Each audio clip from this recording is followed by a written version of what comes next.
what? If she's at work. She knows. Yeah.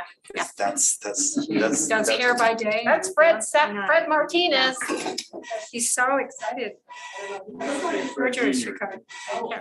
Georgia. I've got one grandson going. Hey, And how are you? years, Where are you? Over here. the city. Down. They moved, she moved us around. Keep me on my toes or I don't want to. Me too. I ended up right next to the friend. I want you to make new friends. Oh, well, I know this one. Anyway, I just had a knee replacement. That's on I'm the mock.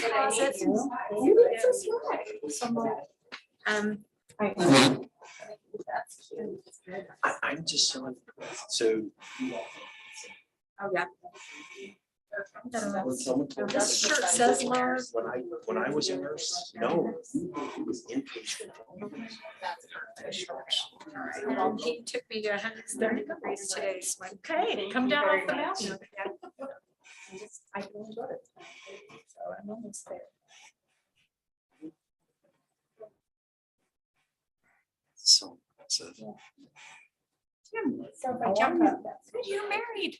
Congratulations. Thank you. I did. When did it? April 15th, Oh. tax purposes. Tax purposes. How are you? Good, how are you?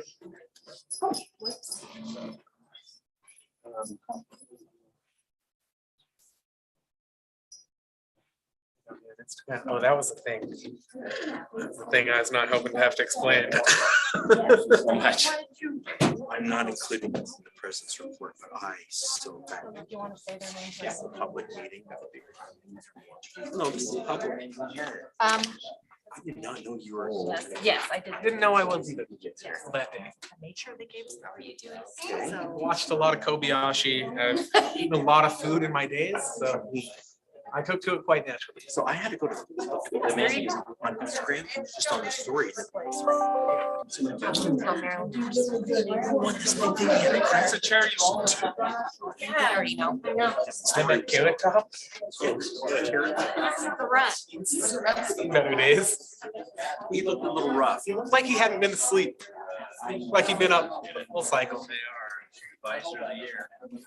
Anyway, that's impressive. It was, In fact, it was impressive how well all your team did. I hope it was fun. it was so much fun. It was across the board. We took 10 of our staff with us. Completely like trouble-free trip. Nobody got arrested. Nobody got in trouble. We got out of hand. Expo was such a great time. So we had them competing, and I'm sure you saw some of the other. Right. So how many words did you eat? I don't know. They had a plate of 20, is what I was told. It was a plate of 20.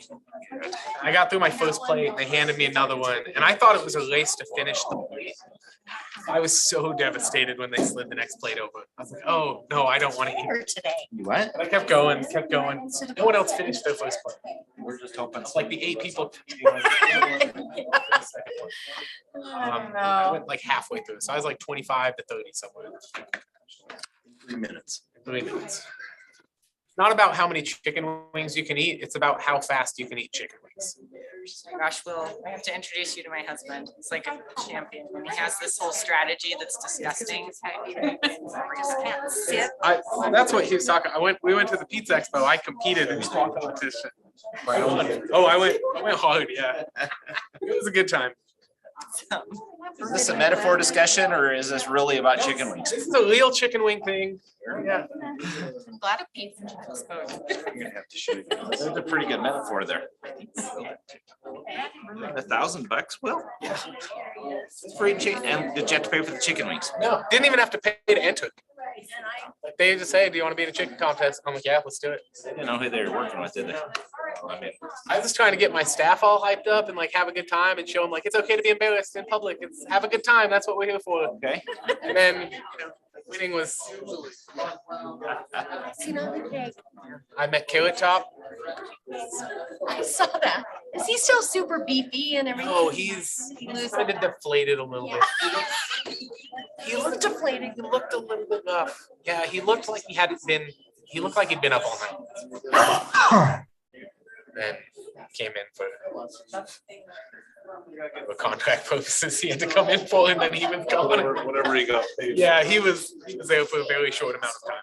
Here, trying to.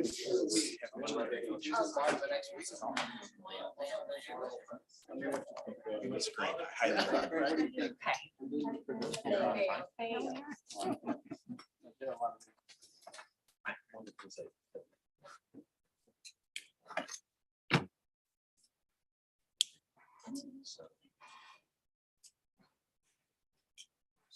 Okay. So Jared's on there. That's our attorney, Eric Peterson. Steve Jacobson is. Dedication, Christine. And then Don Salazar. But Eric Peterson is the attorney assigned to us. Okay. Hi. Was on you to talk about. That's kind Better of, go test it. that's kind of a tradition. Oh, yes, please do. Better go. Really, you've got this person that can talk about money way better than me. And he could. They may not know. They may not know. I'd be happy to. I've got the menu. Tell me about those items. Interesting. Yeah, I mean, house-made gravlax and dill creme fraiche, topped with capers. I don't even need the rest. I know what all this is. I don't know what that is actually. I was gonna say, I've never seen it. It'll be interesting.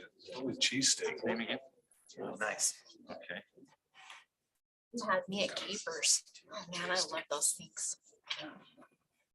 The Novalox at Einstein bagels is like one of my favorite breakfasts of all time. Interesting. Zoom. How are you? Okay. Nice, Dad.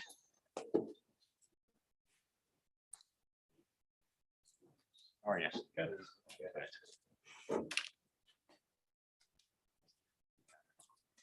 Okay, I think we've got quorum, so we'll begin. Welcome today to the Board of Trustees meeting. Grateful for the students. We'll introduce you in just a minute. I'd like to recognize those who have joined us on Zoom today. Christine Jacobson Ware showing incredible dedication, visiting us while on vacation, we understand. Don Salazar is here with us as well. We'll excuse him in just a few minutes. Eric Peterson from the Attorney General's office and Jared Haynes from Higher Ed. So thank you all for joining with us today.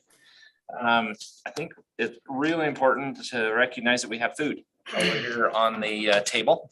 And Chair Edwards, would you mind going through that menu and letting us know what's over there? All right, so I'm just going to read to you, and sorry for all of you on the phone because you're going to be drooling here in just a minute. We got my gourmet. So Cheyenne and Andrew, are they here? Okay, work together to make a Philly cheesesteak egg roll with Chipotle ranch. And then Cayenne Holmes said, I tried business school with a major in equine science, but decided it was not the right fit. My whole life, I have been a baker and realized cooking and baking was a hidden passion of mine that led me to this program, and I've been hooked ever since. And then Andrew says, I joined the culinary arts program because I really like to cook with my children. The chefs teaching us are extremely good at letting us use our creativity to make new things that I never thought possible. And then Alex and Gabino prepared a bite-sized bagel with lox. Alex is 18. He's been cooking all his life and decided he wanted to expand his horizons. When he saw this opportunity, he jumped on it. He has been in the culinary program for 6 months, and his plan is to work for a Michelin star restaurant. I don't know what that is. It means they are the best restaurant. Best restaurants. All right. Good luck to Alex. And Gabino felt a passion for cooking during her high school days. She started at the Culinary Arts program in 2020. It has been an epic journey trying to prepare dishes that you have never made before. Being creative in the kitchen is always fun, and she's learned so much and looks forward to completing the program this week. Oh, wow, exciting. And then there is a lemon tart for dessert. So dig in, everyone. Sounds delicious. Gloria, please, at any time during the meeting, feel free to jump up and go grab some food. Appreciate the hard work and those people sharing their talents with us. We've got a little business to get taken care of before we jump into recognizing the great visitors and people we have with us today. So first off, we need to look at the approval of minutes to be held on the February 24th, 2022 meeting, and for some great Nancy, I believe that was your idea last time to make sure we did our wording correctly, which was great because we're still in Robert's rules. But hopefully you have had a moment to review the packet that Tina sent out earlier with the minutes contained therein. And is there, first off, any questions or concerns about the minutes that have been disclosed? Okay, we'll entertain a motion for approval of those minutes that were held on from the meeting held on February 24th. To approve. Oh. I move to approve the minutes of the Board of Trustees meeting held February 4th, 2022. Strong work. All right, is there a second? So elegant. Will, is there any verbiage for the seconding? Second's good. Okay, any further discussion? All right, all in favor, say aye. Aye. Aye. Opposed? Thank you. All right, well, we're, as I mentioned, very excited to have a lot of the Skillsusa competition medalists and their instructors here with us today. We hope you feel welcome and know that we're here because of you. We are excited to celebrate your success, and we'll turn the time over to Vice President Burchell and Jason Werner for introductions. I've got a list of the names. I thought I'm gonna turn it over to Jason, but doesn't it feel much better in here with all the students? It feels so much better.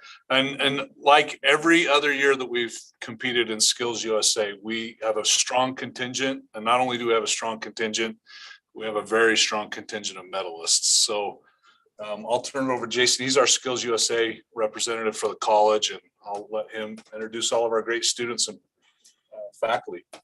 Okay, so real quick, for those of you who aren't familiar with Skillsusa, I'm just going to read a little blurb from the website. Skillsusa is a partnership with students, teachers, and the industry working together to ensure America has a skilled workforce. We help each student excel in nonprofit National Education Association. Skillsusa serves middle school, high school, and college postgraduate students preparing for careers in trade, technical, and skilled service occupations. They have over 300,000 student members in this organization. So it's a very large organization. Every state, territory participates. This year at the state competition, so we start with the regional competition, local school districts, our institution. Students compete, typically first place in each competition area gets to move on to state. First place in state gets to go to, this year it's in Atlanta, Georgia for the national competition. And then every 2 years, actually have a world competition. So the highest score from the competition over those 2 years. So we sent 25 students to the state competition in 11 different contest areas. 17 received medals.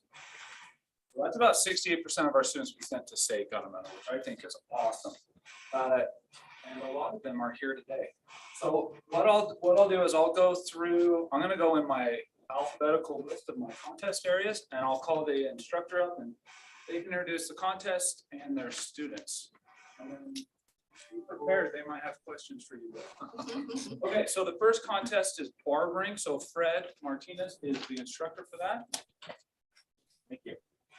So at the national or state level, we take 3 high school and 3 adults to compete against the rest of the state. And like Jason said, only first place can go on to national. So my goal for adult is we had a silver winner, Esther Brand, who could not be here today. Gold winner, first place winner for high school.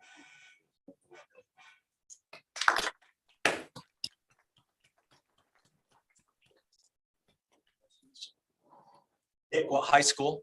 Sorry. Awesome. Where was the competition held? It's the Riverton, South Jordan, South Campus in Riverton. How many schools or colleges? They didn't let us go in and watch, so I believe it was about, say, 5 different schools. They talked with the other students.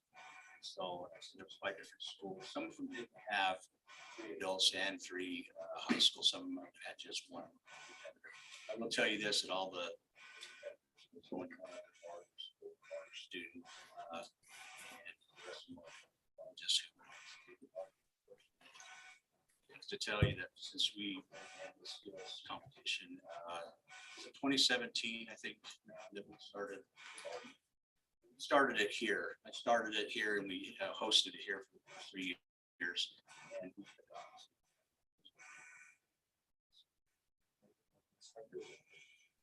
they didn't let us watch.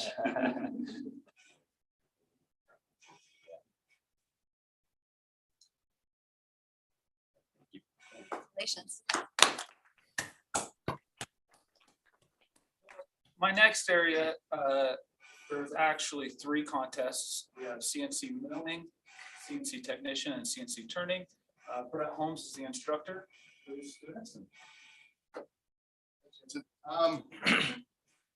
answer a lot of the questions, we held it here on our campus. We have a very good partnership with Northern Utah National Tooling and Machining Association. They set up the contest, they run the contest. All I do is house it here. They pick Ogden-Weber just because we have the necessary equipment to be able to make it a functional contest, where not everybody has the same amount of equipment. We were lucky enough to have 3 contest areas. We had CNC turning. Post-secondary is Madison Meany. Engineering, Weber State, mechanical or manufacturing, sorry. Mechanical engineering student, Weber State. Aaron Plume was our CNC milling technician for post-secondary. He is a working machinist at Barnes Aerospace. Stand up so they can. Our high school student was Sam Lowe. Sam Lowe, Weber High School. He competed in CNC milling technology. I don't know the place you work on, the machine shop you work at. Also industrials where he's working as a machinist. And then we had Christopher Butler, who works for Parker Hannafin, and he is our technician. Sorry, our post-secondary CNC technician, which, so they're a lathe, that's a mill, that's a mill. He has lathe and mill. So the worst contest you could possibly be in machining is his. Because now you gotta know everything, not just some of it. Any questions for them? How'd you do? They're all gold medal winners.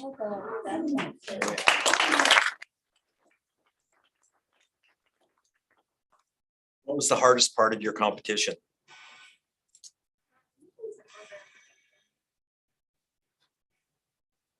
Said the lady who did it faster than anybody else. And even the judges said, I think I made that part too easy. She did it really fast. I'm embarrassed. Well, that's the only time in all 3 years that I've been doing it, somebody actually got a complete part. That was good.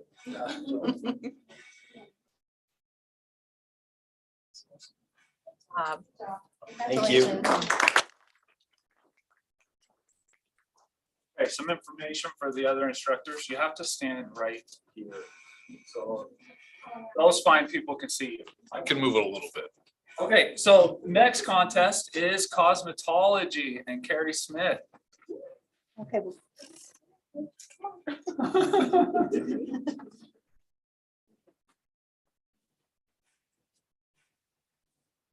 All right, so we you guys can't front of the camera. All right, so we competed in cosmetology down in Lehigh. We took 2 adults and 2 high school. We had Brandy took 3rd or bronze for our adults. Hardy took 3rd in high school and Berlin took 1st in high school.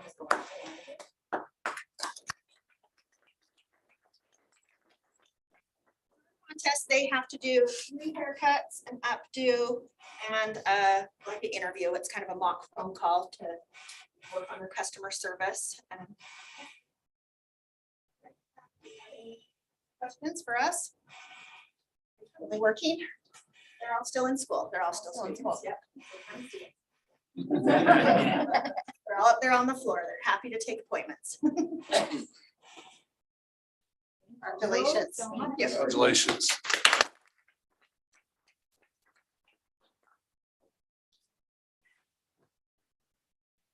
Okay, our next contest, and I'm gonna lump them both together, Marilyn.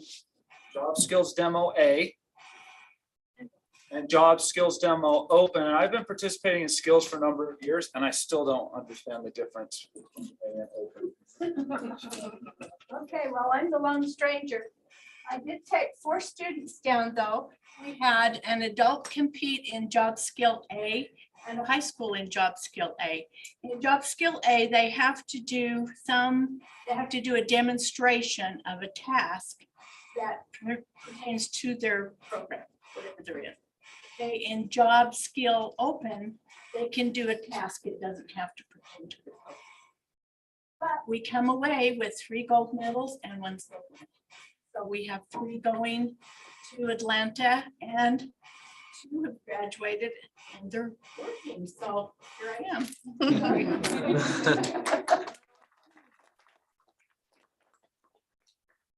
The last time you didn't have a gold medal. I just been a long. Yeah, I really appreciate. Marilyn's been part of Skills USA for a really long time. And she didn't mention in demo, what do they have? They 5? have to do their demonstration in no more than 7 minutes, no less than 5. It has to be a very basic skill that when they get through demonstrating it, the judges can. Some of the skills. We had one do a braid, just a simple braid, and then showed how to pancake it to make it a little fancier. We had one cut things in the face. Let's see, I can't remember. We had them do everything. Curling. What was it? I don't remember. We've done almost everything there is to do. Good job. It's fun. We're going to Georgia. All right. Thanks, Marilyn.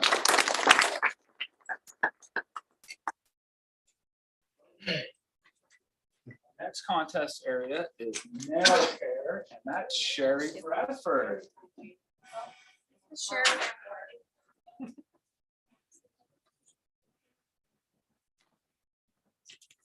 So, this is Allie Theo. Ow, okay, it's Tao. We just know her as Allie. We had 2 contestants from cosmetology.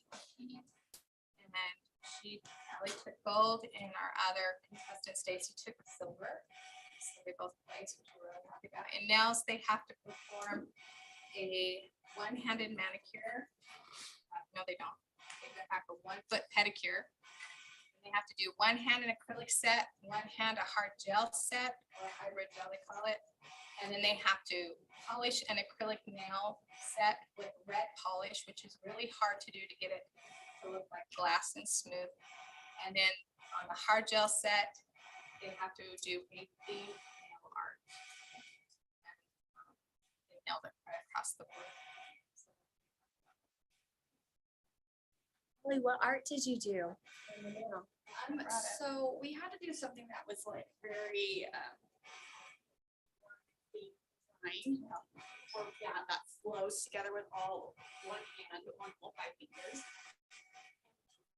It was so funny because I barely finished on time with that nail art because so much happened for me at state, but it was like a landscape with butterflies and mushrooms and all that fun stuff, like clouds, just like all the details you can get. I wasn't sure what they were looking for, whether it's detail, colors, or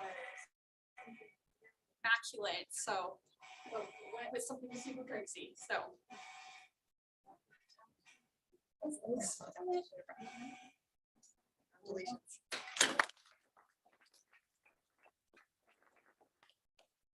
We have one last medalist. The instructor and the student weren't able to attend. It was in technical drafting. Brett Thornock is the instructor, and Jacob Rollins got bronze medal in post-secondary. So yeah, next step, we leave June 20th. We'll all fly out right early in the morning, head down to beautiful Atlanta, Georgia, spend the week there and come back. And I just want to thank you guys so much for your support making this happen. If you've never seen a Skills USA contest, let me know. I'll let you know what state contests are. But it's a pretty magical experience watching our students go and succeed. You can see how happy, how much self-confidence they have now. So thank you very much. Do you guys have any questions about skills? Me? Thank you guys.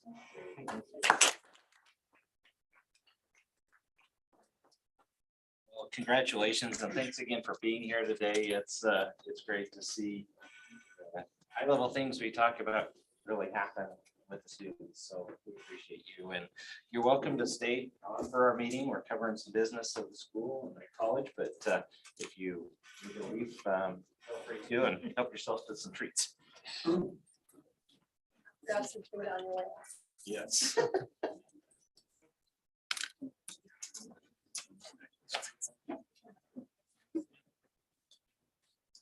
I'm not gonna turn that an offer. Thank you. Spoken like a true machinist.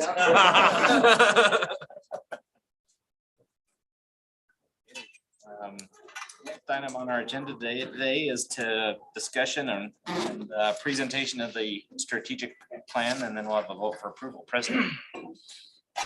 Thank you, Chair Wardle. You know, we have 3 approval items on our agenda today. The approval of our strategic plan, budget modifications, and approval of our certificates for fiscal 23. For our new board members, these 3 areas are in statute that are responsibility for trustees, which is making sure that we have a strategic plan that fits with the mission of our technical college, that you approve our budget, and that the only entity that can approve certificates is the local board of trustees. And so we're excited to be sharing this information with you today. Our strategic plan we build to last for 3 to 5 years. However, we review this and update it annually. At the end of fiscal year 23, actually starting this summer, in our next 5-year cycle. So we'll spend the better part of next year rebuilding a strategic plan that will bring approved that will last from 24 to 29. But we spent some time with our fiscal year 23 plan, and we put that in your board memo, and we've highlighted in red additions that we have had and modifications to the strategic plan. One of the things that we felt very important to add to our strategic plan is we have a section from the Utah Board of Higher Education strategic plan. The Board of Higher Education spent an awful lot of time establishing a strategic plan that is to be incorporated by all of the 16 teaching institutions. We were excited about this because the components that they've identified already mesh with our existing strategic plan. But we wanted to call that out and make sure that it's clear to all of our stakeholders what those strategic plan initiatives are. They're really focused on areas that are important for higher education, which is increasing access, making sure that we're focusing on affordability, making sure that our students that enroll at our technical colleges and our universities are completing their certificates and degrees, and making sure that we have strong workforce alignment. Now, that's part of our mission with the technical colleges, but that applies to all the universities and community colleges as well. And the Board of Higher Education has also made sure that all of our strategic plan initiatives are also viewed through an equity lens framework, and making sure that all Utahns have the same access, affordability, and workforce. These are also tied to our performance funding goals starting next year. That's the primary way that we will receive funding. And those funding is really driven by our students enrolling in programs. Are they completing programs? And are they aligned with where your region has the highest needs? They also look at, in each one of those categories, are your underserved students also being able to access? Are your underrepresented students being able to complete? And are they also getting jobs? So there really are multiple factors that we're excited about, that we've already built in, that we've been tracking and reporting on, but it just brings it up to a higher level. You'll see within the strategic plan, we list 3 to 5 year objectives, strategies, and evaluations. The areas in red, again, are ones where we have updated some of our language. Some of the things that we want to make sure that we are doing is we wanted to, when we talk about increasing enrollment and completion of our diverse population, a new area of focus for us is to make sure we have better on-campus inclusion. It's one of the primary initiatives of our new diversity coordinator, Olga. We want to increase our on-campus engagement. We want to make sure that when we talk about our performance funding, we make sure that was one of our objectives in our strategic plan. That's how we're measured. That's how we're funded. And that is access, timely completion, and high yield rewards. Not only for all of our students, but specifically as well for our historically underrepresented populations. Another new addition is to implement our 2022 college master plan. We're bringing the master plan to you in June for your approval. This is the first time in over 20 years that a master plan has been overhauled, updated, and we're excited about that. So we'll ask for your approval, and then we'll spend 2020 fiscal 23 starting to implement that. In terms of our strategies to meet those objectives, we want to make sure that we are adding some additional support for student wraparound services. This is an area of focus, and you're hearing this not only for the technical colleges, but throughout higher education and through public education. One of the things that we have realized from the pandemic is the need for better wraparound services for all of our students. That includes our part-time evening students, that includes our high school students. How do we work with our districts? We are going to make sure that we have timely completion and we retain our students. We have found that those services are critical to our success. One of our strategies is to obtain legislative funding for our new pathway building. That's actually part of our master plan. We're bringing that to you in June. That is really critical for our needs. We have some capacity and some space limitations that are interfering with our ability to serve all of the students that want to get into programs. They're interfering with our ability to graduate enough students to meet them. So we're at that point where we need another instructional building. One of the areas of focus that we have for this next year is to increase participation of adults without a high school diploma. This is a partnership that we are working on with Adult Ed, and our school district adds their adult ed programs as well. This is to ensure that students that receive a high school diploma have a pathway either after they complete their adult high school program or while they're completing it, they have a pathway to complete a certificate. It's one thing to complete your high school diploma, make sure they if the demand is there. Some additional language we added. We talk a lot about stackable credentials. One of the things we felt very important as we looked at this is that all of our stackable credentials need. We want to make sure that they're not just nice academic pieces of paper that look really good. Yes, we have these academic pathways. They have to be employer validated at all levels, not only at the tech college, but at the university level. And that's a commitment that President Mortensen and I have made to our employers. Ensure that they are driven by employers. Otherwise, they don't make a whole lot of sense for students. We are working on implementing updated employer salary structure. It's been quite some time since we have done a salary survey and updated those salary structures. This is critical for us because it's becoming more and more difficult to attract people to university. And it's interfering with our ability to reduce the number of vacancies. So we need to make sure that we have a competitive salary structure. Along those same lines is one of the biggest questions that we've received is what is our policy, procedure, and availability for remote and hybrid work?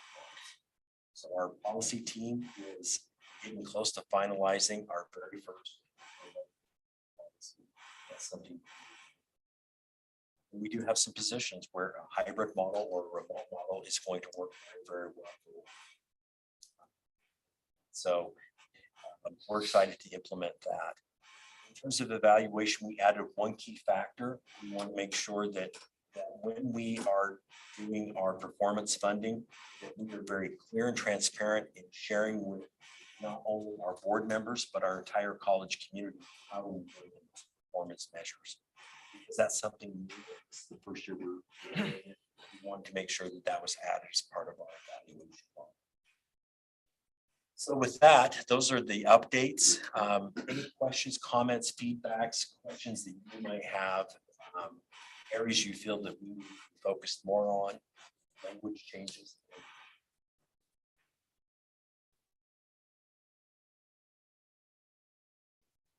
I should say from our strategic plan, we build a business plan from our strategic plan, which is 3 to 5 years. In June, we will bring you our business plan that says, based upon the strategic plan that's been approved, this is what we're going to do this next year. And we'll report to you on that on a quarterly basis. I failed to mention it is in the memo. This has been vetted by our strategic plan, the president's cabinet, and all employees have been able to review and give us feedback. It's been incorporated in the document.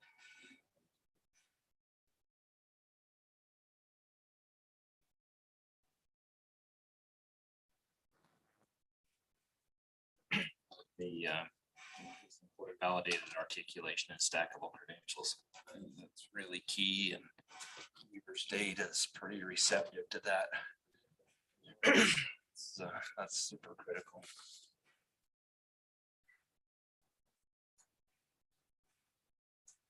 State appropriation 19. How does that compare to past years?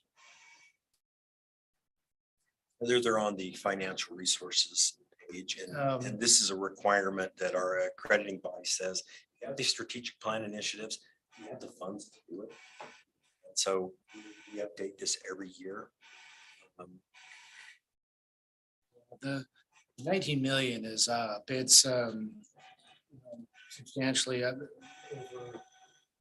over the previous year by about $1.5 million. And so last couple of years, we've had some really good appropriations and some additions, and so it's definitely up. In fact, I think one of the other numbers that you see up there in the very top paragraph makes reference to approximately 92% of the college's resources coming from state appropriations. That number used to be under 90%. We used to have about a 89-11 split between tuition and state appropriations. But now we've received in appropriations has grown. We've kind of kept tuition flat for a number of years to try and keep cost of it. We've done quite well. Hope it stays that way. They don't start taking money away. So.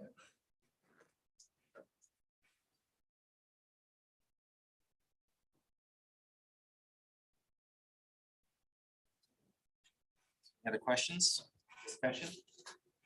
Okay, we'll now accept a motion for approval of the fiscal year 2023 strategic plan.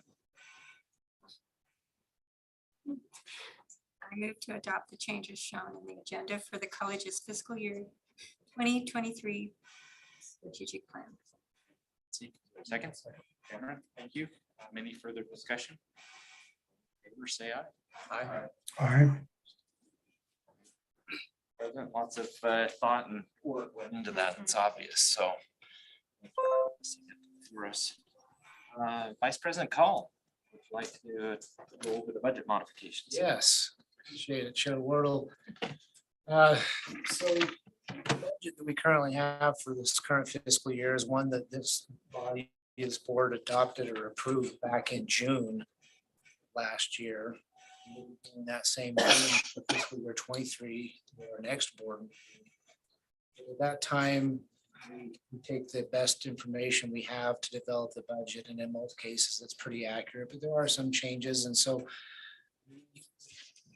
modification point during the year, and that's now, and it's to make changes based on new information we've received and how things have gone during the year.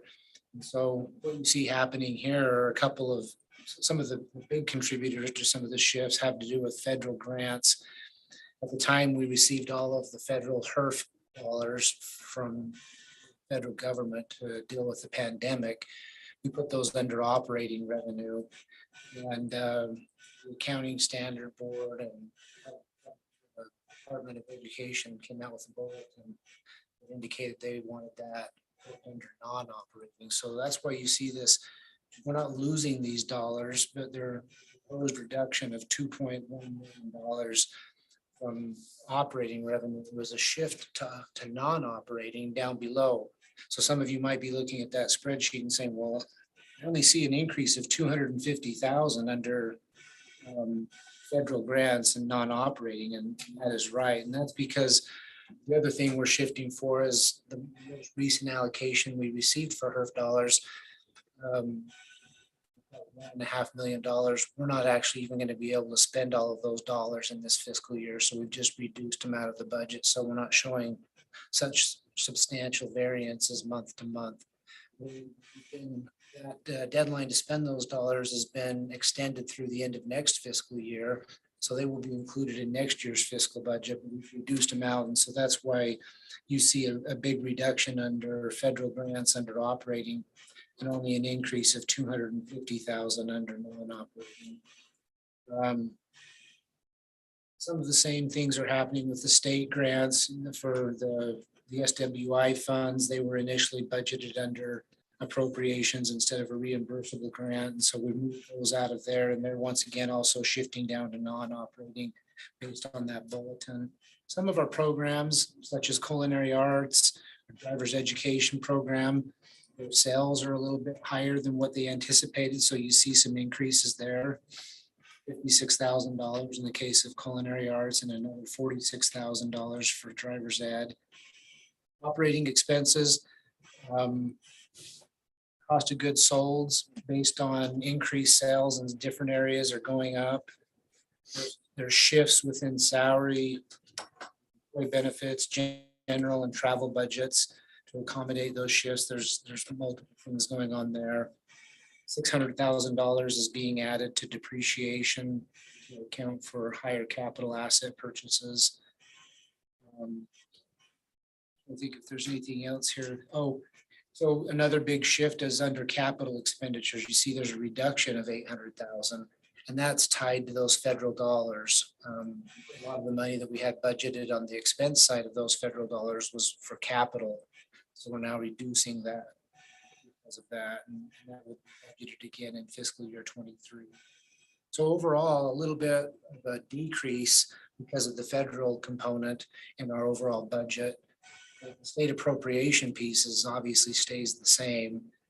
Very first item up top of 54,000 is fee related for our apprenticeship programs because of higher than expected costs there. So that piece is going up, but otherwise all of the Fund 10 and appropriated dollars are staying the same.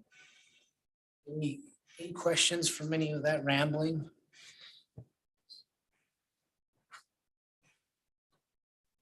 Very exciting stuff. Not as exciting as the recognizing our students, but still good. Important. It's important to book their travel. Keep us out of trouble. It's about the budget modification. Okay. There's no other discussion. We'll entertain a motion for approval of the presented budget modifications. I move to adopt modifications to the fiscal year 2022 budget as presented in the agenda. Second. Further discussion. Favor say aye. Aye. Carries. Okay, Vice President Burchell. Changes. Thanks, Chair Wardle, and I appreciate you said some changes. We are tired in instruction.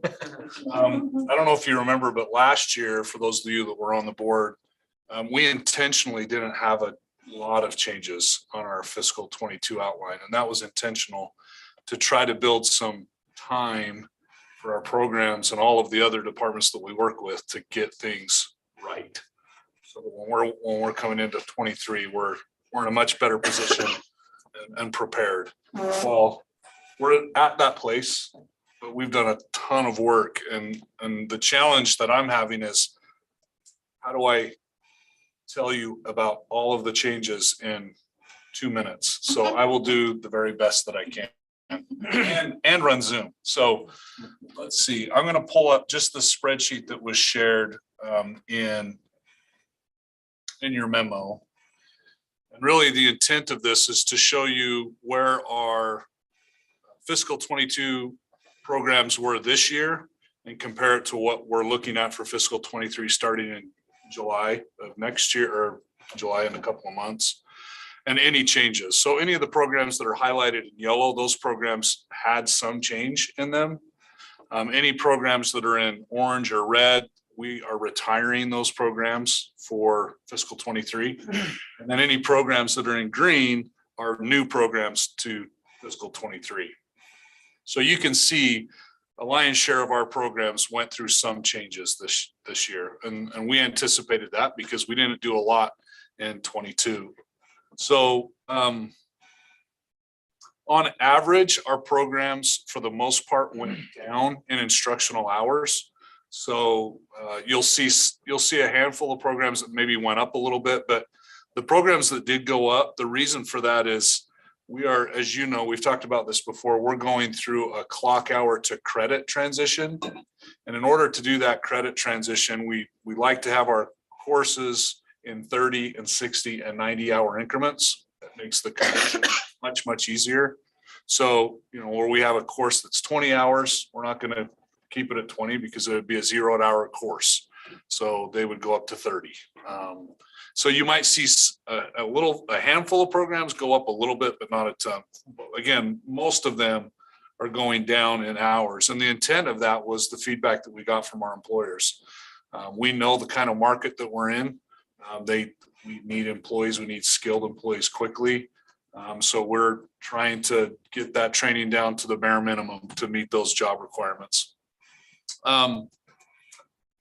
Overall, we did reduce all of our instructional hours by 1,100 hours. So if we added up all of the pluses and the minuses, it's actually a decrease of 1,100 hours, which is really a certificate. I mean, our average length of a certificate's, I think, 800 hours or something like that. So when we add all that up, we're really eliminating a program certificate's length of instruction or hours on all of our outlines. I do want to talk briefly about our manufacturing foundations program that's new this year. This feeds into the program that it's right below, the industrial automation program. So a lot of the feedback that we were getting from our employers in the manufacturing sector were, especially under industrial automation, is the industrial automation trains current employees to maintain manufacturing lines. And what a lot of our employers were saying is we really need folks to run certain pieces of equipment, to run those pieces of equipment on the line. And if they gain experience, then they can come back and get that industrial automation training to be techs on the line. So that manufacturing foundations is a genesis of that conversation that we had with employers is get them in, get them trained. It's 120 hours. It's a super short training outline. Get them trained and get them working. And then if they want to progress and be a technician, then they come back and do the industrial automation. That 120 hours feeds into the 900. So anybody that wants to come back would be taking 780 hours to receive that industrial automation certificate. So that's the new program that we're implementing for fiscal 23. And then the two programs that we're teaching out, the first one is medical office specialist. That was strictly because of feedback from employers. What our employers were telling us is we're using our medical assistants and our other employees they're transitioning right into medical office positions. So we don't see a need. And we were seeing that on the enrollment side as well. We were struggling with finding students to enroll in that program. Well, because they couldn't find work. That's probably why. And then software development, we actually took for our fiscal 22, this is a similar conversation. Our students enroll in software technology currently, and then anybody that wants to go on and do the software development, they can. What we're finding is students that are graduating in software technology are graduating and going to work, and there's no need to come back and do software development. That's what we're seeing on that outline. So you can see we've taken 1,440 hours of instruction. We've combined it into a computer programming outline, and it's 840 hours. So in essence, we're taking software technology, we're renaming it to computer programming to be more in line with what employers are asking for on job descriptions, and eliminating or teaching out software development as it's currently on the fiscal 22 outline. And then we did have a name change. You'll see we had web and graphic design for this year, and we're changing it to graphic design because the web content, the web programming is moving to the computer programming outline. So they're more in line with what the instruction they're giving in computer programming. Then I have one other slide I want to share real quickly.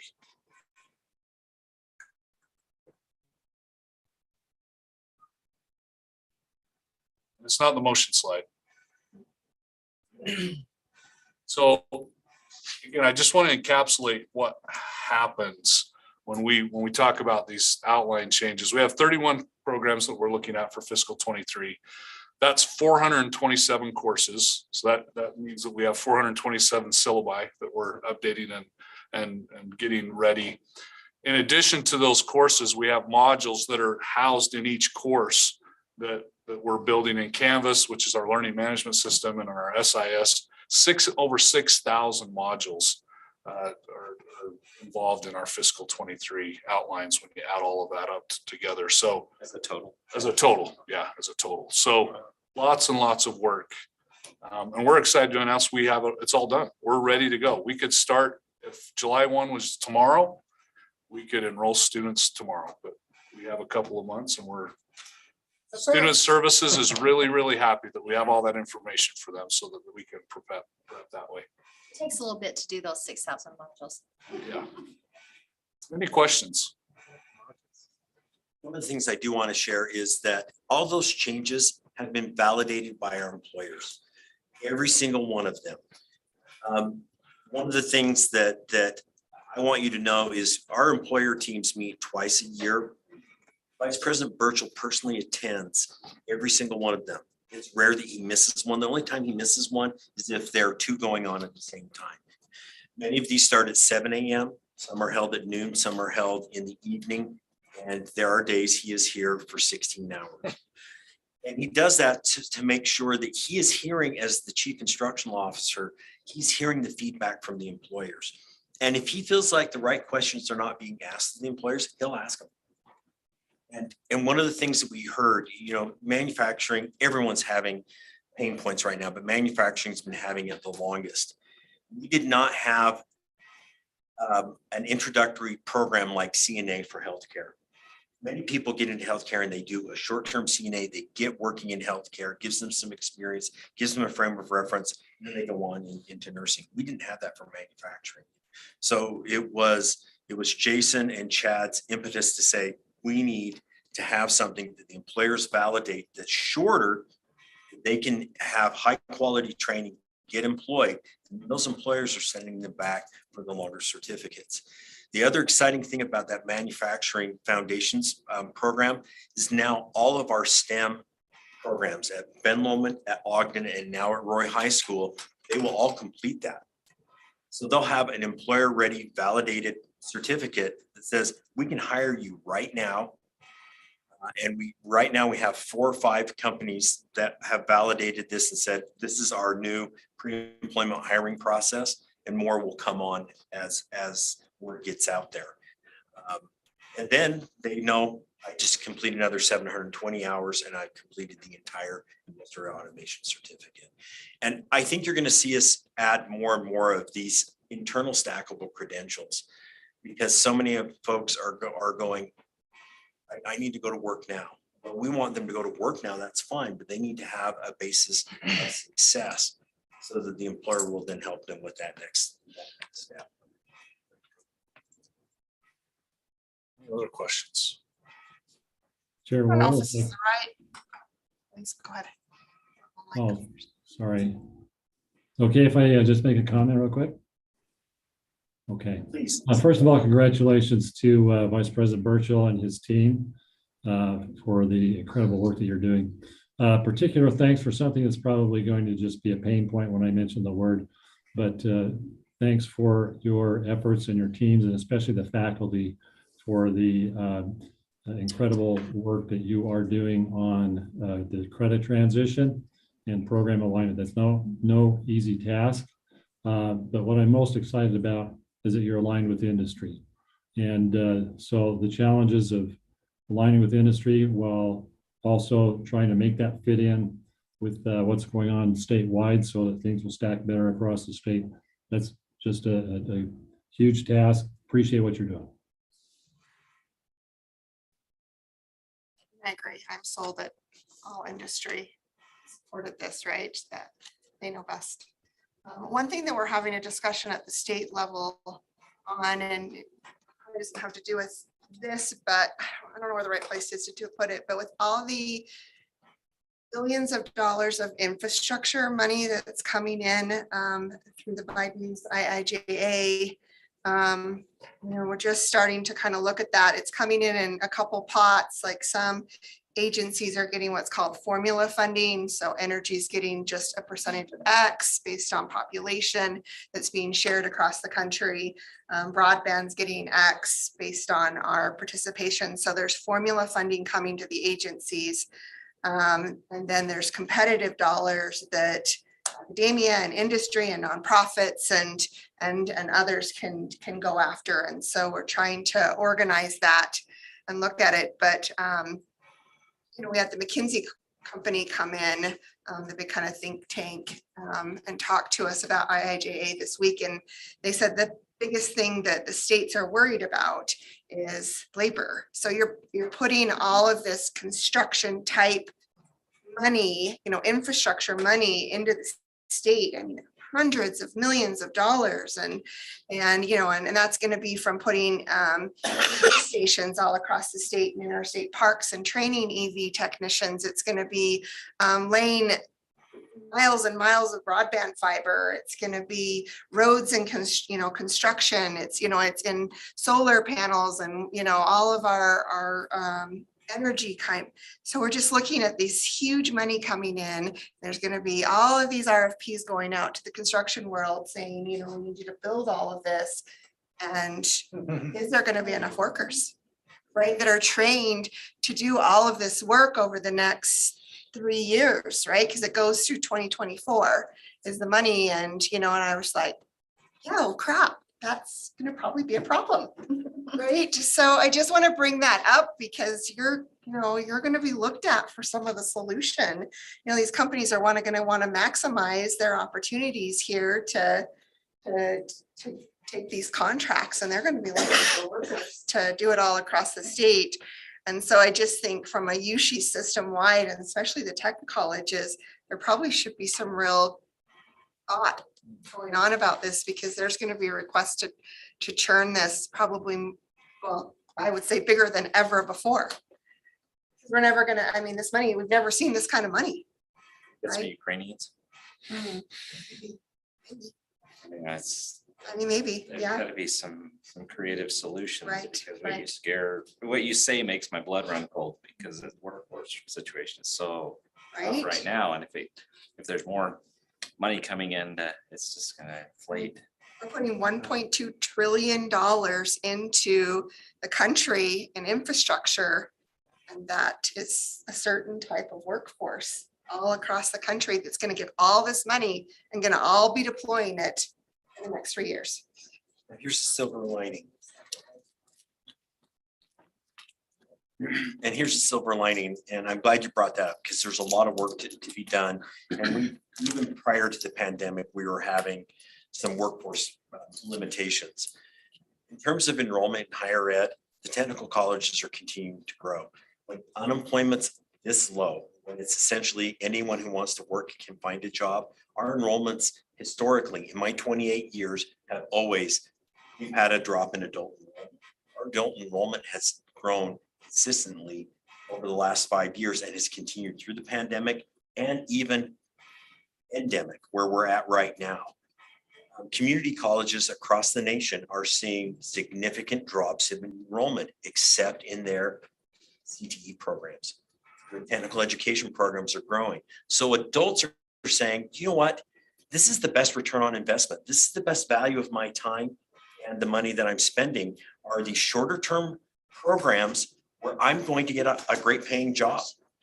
So we have to be able to continue to leverage that. That's why 38% of our adults who are in our programs already have college credit, university credit from another institution, or degrees, including associate, bachelor's, master's, and we have one person with a PhD who is getting technical training.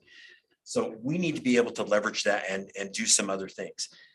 That means more high school students need to be able to complete a post-secondary certificate while they're in high school. It means we have to reach out to those working individuals who do not have a high school diploma and give them a pathway to complete a high school diploma that's embedded inside a tech certificate. Because there are better paying jobs waiting for them. We have to look differently. That's why we talk about access. Access and looking at historically underrepresented groups, it's the right thing to do. It's also a hugely untapped market. It's why the Board of Higher Education is saying, if we don't do it now, we're hurting for everybody, not even considering the big demands for infrastructure. And so those are things that we always want to be at the forefront of what's happening. Where do we need to be? You know, there's really only one telecommunication apprenticeship program in the state that's run by the electrical union, which we are their educational partner. They do a 5-year electrical program, but they do a 3-year telecom program. We can replicate that in a non-union or independent contractor setting for broadband because it's going to go, the union would tell us it's going to go beyond our union partners. And we're happy that we can say, great, we can replicate that and build a 3-year program where people are working immediately. So, and we're going to have to start looking at a lot of more non-traditional apprenticeships. We're not going to be able to wait for 4 years for someone to complete a degree to go to work. They're going to have to go to work and they're going to, between what they're doing on the job and what we can offer them, we're going to fill out a full slate of competencies to get going. So yeah, I would encourage the technical college to really look at that money that's coming and make sure that we've got our programs aligned with that. I think we do, and I think we're ahead of the game, probably for most states, but it's still going to be a big demand. And I can show you the link of kind of where you can get the quick view. But as I looked, I kind of started thinking about, okay, who's all my, because I'm the public-private partner coordinator for IIJA for the state, meaning I'm responsible for the competitive sides of the grants and bringing industry to the table to compete and all of that. But so I was just kind of thinking through my head, who are all my counterparts that are getting money, formula money? And I'm like, okay, there. So I was matching it with your certificates quite a bit. So I think we're ahead of the game, just the pipeline's going to need to be bigger. So what type of coordination, Corianne, goes between your office and the Talent Ready Center, which is now shifted to UG? Hopefully it won't change as far as coordination. I mean, I think we'll still be partners and, you know, we have a lot of that. They'll just be under the USHE umbrella versus the Go Utah umbrella, but I don't see anything changing as far as collaboration and coordination. And so those are things that we want to make sure that the learn and work grants and re-engagement are directly tied to where the highest demands are. That's a good point. That probably should be the. And so as you work with Vic Hockett, maybe those parameters need to be in there, not, oh, I think this would be a fun thing to do. It needs to be directly related to the economic and workforce demands. Not only for we're talking about for infrastructure, but the highest demands within regions right now for our. All right. I've been stressing about that for 24 And- hours and since I this said is that. timely. One of the other things that I will tell you is that we have some other certificates that we are working on right now that we will be coming to you. We won't wait until the end of next year. We'll come to you probably in the first or early second quarter that we want to implement immediately during next year. That's just, and that's one of the weather marks of a technical college is that we have to be nimble. And if there's a huge demand, we're not going to wait until the end of the year and implement it next year. We're going to do it mid-year because the employers need it. So I don't want to get too far ahead of those because we have to follow our process and making sure that we have good employer validation and that there are jobs waiting for our graduates. Yes. Good problems. Good problem. Good problems. Any other questions? Generational. Yeah. Questions for Vice President Burchell on the certificate and changes? We will now entertain a motion for approval of the fiscal year 2023 certificates. This is the fun one to read. Yeah. I'm sorry. I did this. I move to approve discontinuation of programs as outlined in the agenda, to approve manufacturing foundations as a new program, and to approve all other changes in the length of existing programs as presented in the agenda. Anderson, is there a second? Cameron, any further discussion? All in favor of approval? Aye. Aye. Any opposed? Thank you. There's some information there.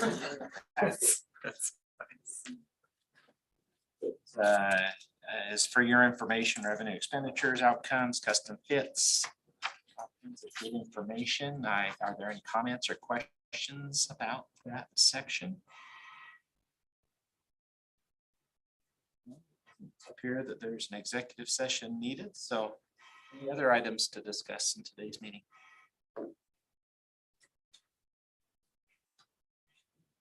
Our next meeting is on June 23rd. Same place. Take motion to adjourn. I don't have a slide for that. No slides? Please remember, To adjourn. Okay, thanks, Will. our summer graduation is June Second. 2nd. That's going to be held outdoors again at Ben Lomond High School. Again, we don't have to have any constraints in terms of number of people that can attend. We did that last year. It was COVID related. This year it's not COVID related, but it's just a fun place. It's a great environment. So we encourage all of our board members, if your schedule permits, we would like you to come participate. For our new board members, all graduations are under an hour. Short on speeches, long and loud on celebrating students. It is at, I'm looking, it should be 6 o'clock. We'll send you guys invitations. Oh, no, Are there any other items? no, that's the key one I wanted to let you know about, because that'll happen before our next board meeting. They are really fun. And that one at Ben Lomond High is very enjoyable. It's pretty. Yeah, it really is. It's a backdrop and everything. It's under these meetings and they're great and very well thought out. You're also respective of the time and well prepared and very professional. I've said this before that, you know, I thought coming on to the board, you start seeing lots of warts and freckles in an organization. That's usually the case. And it's just my estimation, the college just gets better and better and better. So lots of hard work, a lot of very, very dedicated people, especially President Taggart and his team, and we just appreciate what you're doing for our community. This has really always been a great resource. It's a critical resource for our community now, and not just industry, but the lives that are changed. That's the important thing. Think of the underserved population, and that's an untapped resource, and what a great blessing for them, but it's what we as businesses need. So what a win-win-win. So thanks for all your hard work. Will, is your motion still stand there? It's still moved to adjourn. Still good? Okay. We don't need There is no further discussion. So thank you very much. We have some great stickers for you if you want to take them. You've heard us talk about our unofficial mascot is the cinnamon roll. And so Jaime, our great graphic designer in our marketing department, Football teams. it's Let Roll. And Jaime's the one, if you follow our social media on April 1st, he had some of the funniest things you've ever seen. I mean, he had Damian Lillard had been traded to Ogden-Weber Tech's basketball team. He had an O-Tech jersey on. He had our football teams scheduled for next year, and we were playing Alabama and Georgia, State, and he's very, very clever, and it's fun. And so, you know, he comes up with fun stuff. Cinnamon roll, why wouldn't he be happy? Yes. Okay, here's what I'm gonna do. So take our kids out to Old Chicago. It's called Ruby's now in Logan. And when we go up and see them, and they have this like air conditioning unit or something out there, people are just plastering it with stickers. You know, I was like, oh, I'm gonna put an in Utah sticker. I'm gonna go put an O-Tech sticker. Do it. So tell Chad that there's gonna be an O-Tech sticker up in Logan. You know, At Ruby's. Vice President, our President Campbell would be happy to have one up there. I know, right? He's a great I'll partner. take a picture of it. Thank you. We'll spread it loud and proud. Thank you all. Have a great day. Christine, please enjoy the beautiful weather. Students are going through the program, then apply for these jobs. Tell me what- Hire some. So it's